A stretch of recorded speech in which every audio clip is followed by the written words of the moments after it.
Hello.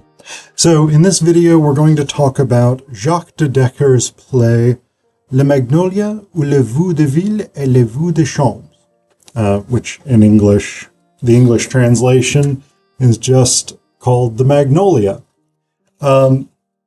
This is a sort of comedy of manners slash French farce type play. It's funny. It's good. It's interesting. So the play revolves around this character named Marie-Antoinette and her two boyfriends, Adrian and Julian. Adrian and Julian do not know about each other, or more specifically, don't know that they are dating the same woman. When she is with Adrian, she goes by the name Marie, and when she's with Julian, she goes by the name Antoinette. And basically, she's leading a double life. And essentially, she manages to hold this together by pretty much never going out in public with them, so that they always meet at the men's homes. Adrian lives in the country, and he is a garden architect, landscape architect. Julian lives in the city, and he is a scholar. He sometimes presents himself as a historian, but he seems primarily to be a literary scholar, working on late 19th, early 20th century French drama. So they never go out in public.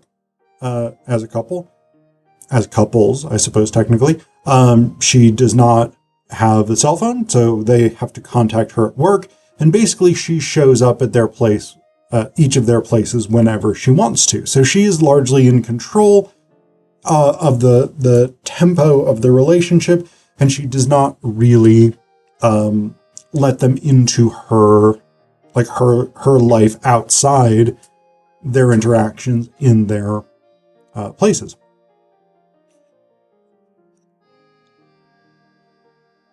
Things become much more complicated. First, when Julian and Adrian happen to meet one another.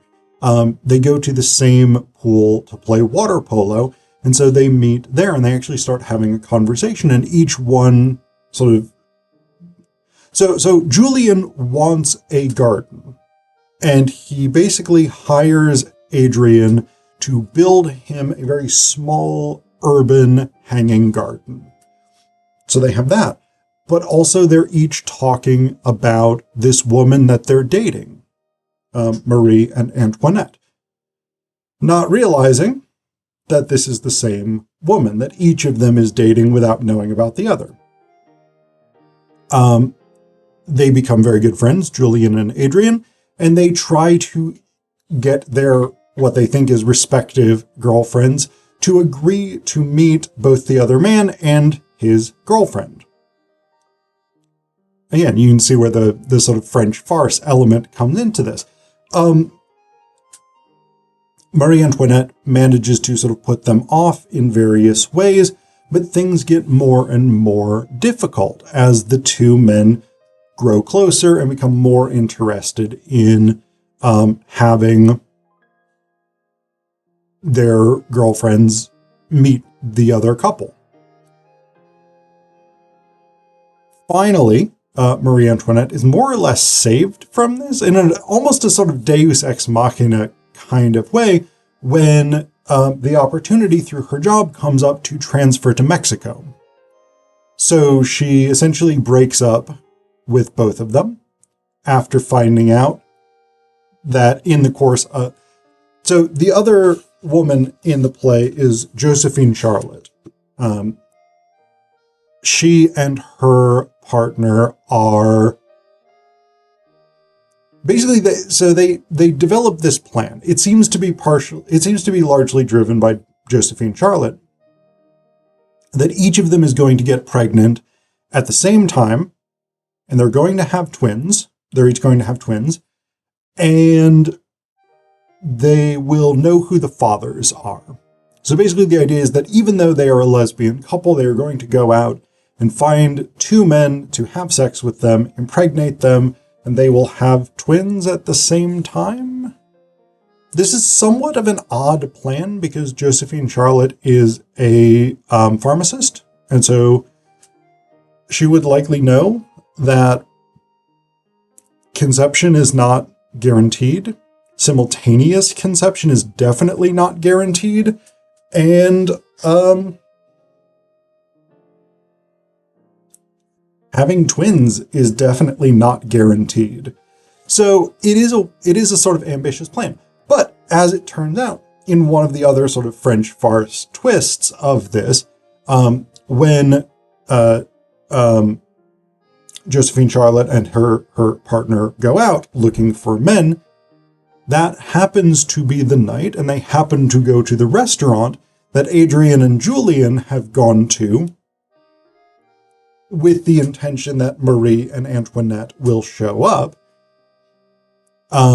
Adrian and Julian, largely at Julian's sort of prompting. Well, I say largely at Julian's prompting. Josephine Charlotte and her partner do sort of flirty looks and whatever to try and attract their attention.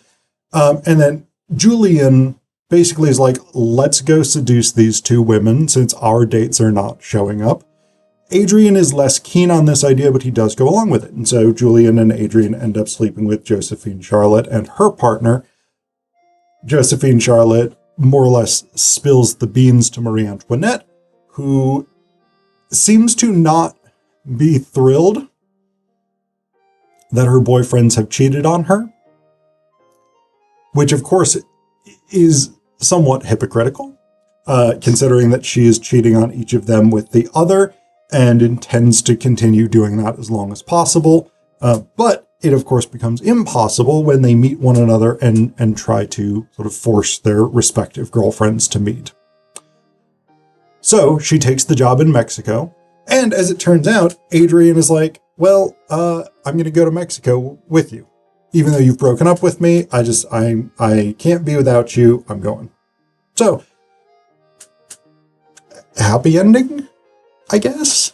And it does seem that Marie-Antoinette does not, we don't know this for sure, but it does seem that she does not reveal to Adrian that she had also been dating Julian. So there is all of that going on. And the thing that's really quite interesting about it on a sort of plot level is that normally in farce, this would be the kind of thing where,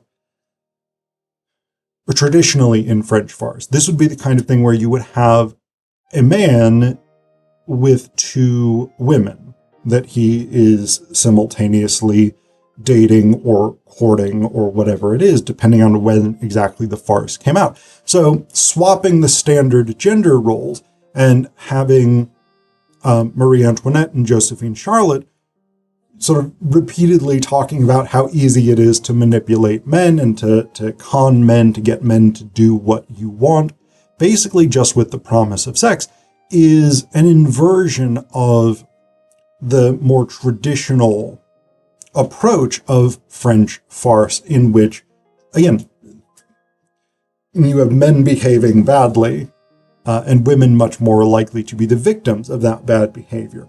That's, of course, not a universal pattern. The French do what the French do. But that's very stereotypical. And I apologize if you're French. But again, I think this is very much a more contemporary gesture within French farce, this sort of broad genre, to have an inversion of the traditional approach. That if you went back to people like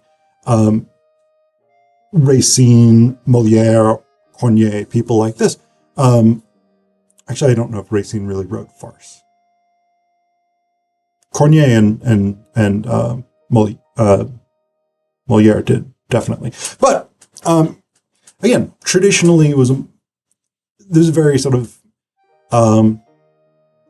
misogynist element to it, that gets reversed here. And so that's very interesting. We also have a lot of interesting dialogue, sort of comedy of manners style dialogue in this play that is very enjoyable to read, and I'm sure would be hilarious to see it acted out. And a lot of it deals with this sort of standard comedy of manners type approach, with things like plays on words, associations of ideas, etc., etc. So this is from scene 2. We have Julian and Antoinette talking. Antoinette says, "Do you miss me, Julian?" Julian says, "Of course I do. I can't sleep, so I work." Antoinette says, "If I was around every day and every night, you'd work less?" Julian says, "That's for sure." Antoinette says, "So the moral of the story is that you love me more when I'm not around." Julian says, "I love you, period. When you're here and when you're not here. Love isn't contingent on the person being present, and I'm not the only one who says so."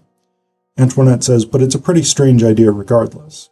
Julian said, "Balzac had the same idea. He lived for 30 years at a huge distance from the woman he loved. Then he finally married her and proceeded to die."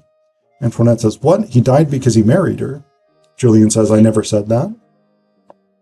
Antoinette says, "You have a way of saying things without actually saying them." Julian says, "You know, we often say one thing to mean another, or to hide others." Antoinette says, "We speak in order to lie?" Julian says, "I never said that." Antoinette says, "You're getting on my nerves. I'm going to sleep." Julian says, "Stay a little longer, Antoinette." Antoinette says, "I'm not getting back in bed without you." Julian says, "I'll be there in just a second." Antoinette says, "You always say that, and of course you do just the opposite, which dovetails with your theory, which is to say that you like me better asleep." Julian says, "I wouldn't disagree. Every so often I look at you lying there, beautiful, languid, desirable." Antoinette says, "But you never just jump on my horns. That would be too vulgar, I suppose." Julian says, "If I jumped on you every time I found you desirable, we'd be divorced before you knew it."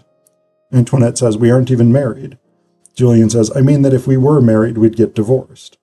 Antoinette says, "Oh, really? And on what grounds?" Julian says, "Sexual harassment." Antoinette says, "You think so?" Julian says, "You look so funny when you say that. As if having one lover champing at the bit would never be enough, like you need a whole regiment." Antoinette says, "I never said that." Julian says, "You never said anything at all." Antoinette says, "So?" Julian says, "Your gestures, the scrunched up face, the tone of voice says it all. The body never lies. Your body never lies. You're fully present in every movement of your body, and that's why I love you." Antoinette says, "You just love my booty. Why don't you just say it?" Julian says, "What language?" Antoinette says, "Might as well call a spade a spade. Besides, I might as well warn you I only love you for your booty." Julian says, "Thanks for the compliment." Antoinette says, "I thought it would offend you." Julian said, "It didn't work. Anyway, why would it offend me?"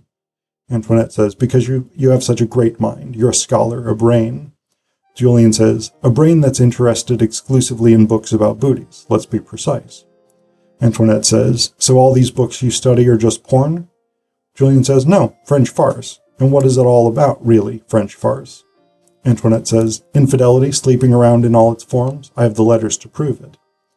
Julian says, "But what's at the core? What do you think it's all for? All the dramatic devices, desire, kissing, fucking, booty?" Antoinette says, "Yes, but only so as to make fun of it."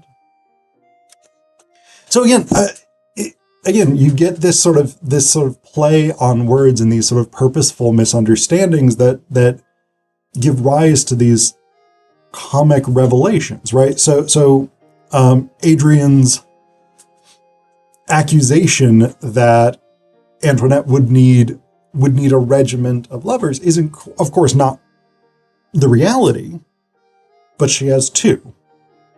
She has 50% more than he thinks she has, if that's correct math. Maybe 100% more than he thinks she has. I don't know how math works that well. But again, so we get these sort of revelations of ideas.